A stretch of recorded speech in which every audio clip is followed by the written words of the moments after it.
Scott, a lot of Rangers fans want to hear about transfers. Rangers is UK again says the transfers were interesting.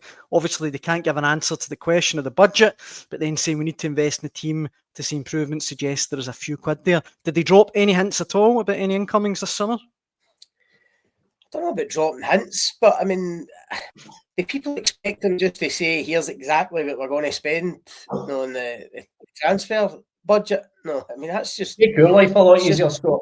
It certainly would.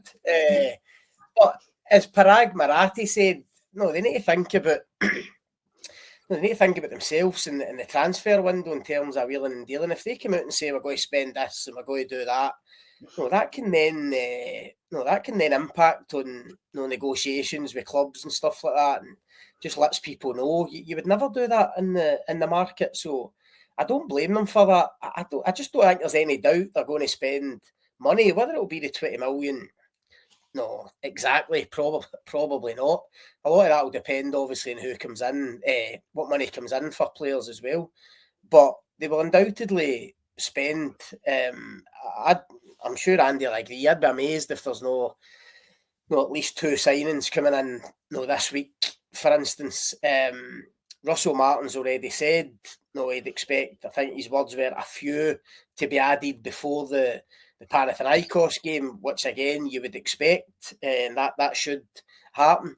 There will definitely be movement in and out. And as I said earlier, just in terms of having that bit of financial comfort, I think if there's a player, I'm not saying Rangers are going to spend millions, but I think if there's a player becomes available that they really want in this window and it works for them, I don't think they'll be afraid to spend some serious money if they think it's going to vastly improve the squad. They were asked about bids coming in for players like Raskin being the obvious one, and again they were very kind of keeping their cards close to their chest. But I think Andrew Cavenagh said, look, the way football is now, that for every club outside the top 5 leagues in Europe, it has to be a case of bringing players in on relatively low cost and with the hope of selling them on. But we all know that's the model for clubs like Rangers and Celtic. So he hinted that if big bids come in,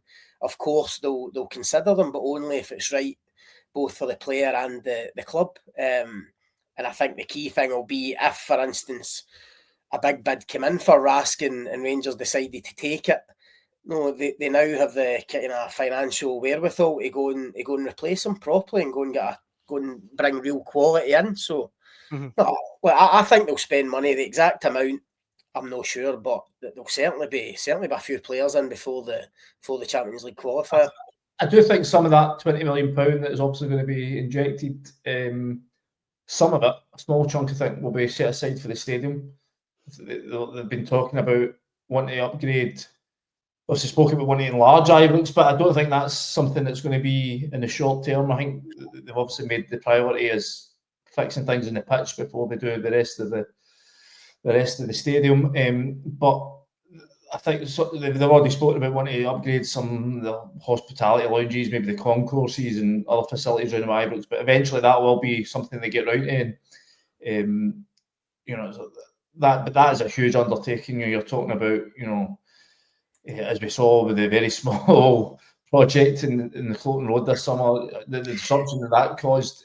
So to really make a significant dent in the capacity of the stadium, that they really have to, that's a huge project and it'll take a lot. And they weren't really able to give too many details on that today, even when we spoke to them about what that would entail. But they do have ambitions to that, so that will be, a lot of fans. That's something that they're keen to hear about. Just the fact that Rangers have got a deficit in Celtic every week in terms of the numbers that they can get into the ground and the knock-on effect that has on match day income. It means like every home game Celtic are making 9,000 fans worth more money, and that leaves Rangers playing catch up for day dot before you factor in Champions League prize money and transfer sales. So that's something that they do have to address sooner rather than later. But first things first is they need to get the product on the pitch fixed. And Gianni rightfully says, hopefully use different builders than this time last year. That's a good point. Certainly a different chief executive. True. Very good point. That's the more pressing concern, probably. Very good point. But that's the key thing. Andy's saying, no, obviously the priority is the team on the pitch just now. And that has to be the case because ultimately, I mean, you think a lot of questions that got asked today at the EGM. We obviously asked a lot of questions as well. The most pertinent one, I think, for any supporter is, how quickly can Rangers catch Celtic? How quickly can Rangers bridge the gap? You're talking about a gap that was 17 points at the end of last season. Celtic on 4 titles in a row, going for 5. A top, established, proven manager at a really high level, and potentially 70, 80 million in the bank already with potentially more Champions League money to come. That's the gap that has to be bridged quickly. To me, that is the key question, and that's where I think Rangers fans will be really encouraged when they hear the response to that from Parag Marathi, but mainly Andrew Cavenagh, because he's saying unequivocally that he doesn't like losing, doesn't want to be second best, and if they didn't think they could bridge that gap and become Scotland's #1 club again, then he simply wouldn't be here. And he vowed, certainly in our kind of briefing with him, he vowed that they will do that as quickly as they possibly can. They know it won't be easy. They know there's a lot of work to do, but they believe they can do it. I think one of his quotes were, we've been second for, I think somebody asked basically, how far away are you from Rangers fulfilling their potential? And he said, well, it's a simple answer. We've been second and we want to be first, so we're only 1 place away. That is the #1 target for them. And as I say, to me, listen, stadium expansion would be brilliant, but that is further down the line. Even stuff at Ibrox, the #1 priority has to be to bridging that gap to Celtic. And as I say, that was the real encouraging thing, I think, for punters today, to know how determined and how kind of single-minded and how focused they are on doing that, and not just doing it, but doing it quickly.